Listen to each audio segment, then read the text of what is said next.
नमस्कार विद्यार्थी मित्रांनो, आज आपण गटात न बसणारे पद ओळखा यामधील शब्द या उपघटकाची आपण माहिती घेणार आहोत. यातलं पहिलं उदाहरण आपण पाहूया. मंगळ, पृथ्वी, गुरु, चंद्र. हा जो काही शब्दांचा गट आहे यामध्ये मंगळ, पृथ्वी, गुरु हे ग्रह आहेत, तर चंद्र हा पृथ्वीचा उपग्रह आहे, त्यामुळे तो या गटामध्ये बसत नाही. चंद्र. दुसरं उदाहरण इंदू, शशी, सिंधू, सोम या गटाचं आपण निरीक्षण केल्यानंतर इंदू, शशी, सोम हे तीन शब्द हे चंद्र या शब्दाचे समानार्थी शब्द आहेत. तर सिंधू हा शब्द, सिंधू ही नदी आहे आणि सिंधू या शब्दाचा अर्थ समुद्र असा देखील होतो. यातले तिसरे उदाहरण पाहूया आपण.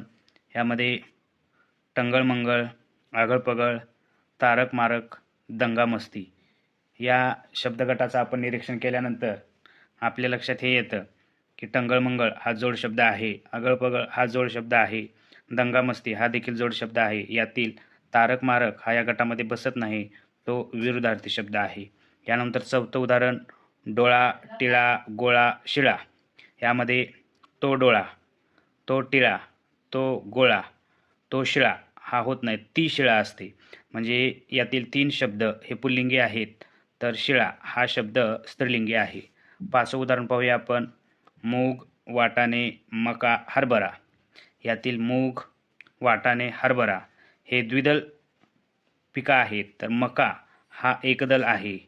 मूग, वाटाणे, हरभरा हे कडधान्य आहेत, तर मका हे तृणधान्य आहे. यानंतर सहावं उदाहरण वीणा, सतार, सारंगी, बासरी. यातील वीणा, सतार, सारंगी हे तंतुवाद्य आहेत, बासरी हे वायुवाद्य आहे, आपण ते तोंडाने वाजवतो. यानंतर सातवं उदाहरण बटाटा, मुळा, आले, सुरण. यामध्ये बटाटा, आले व सुरण हे खोड आहेत, तर मुळा ही मूळ आहे, त्यामुळे मुळा हा गटात न बसणारा पर्याय आहे.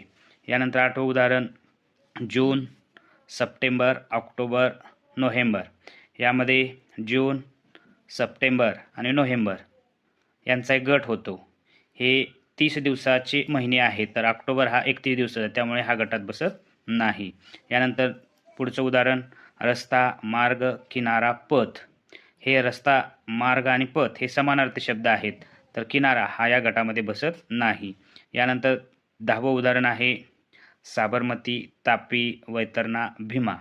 यामध्ये ह्या सगळ्या नद्यांचा गट आहे, परंतु साबरमती, तापी, वैतरणा या पश्चिम वाहिनी नद्या आहेत आणि भीमा ही पूर्व वाहिनी नदी आहे, त्यामुळे भीमा या गटामध्ये न बसणारा पर्याय आहे.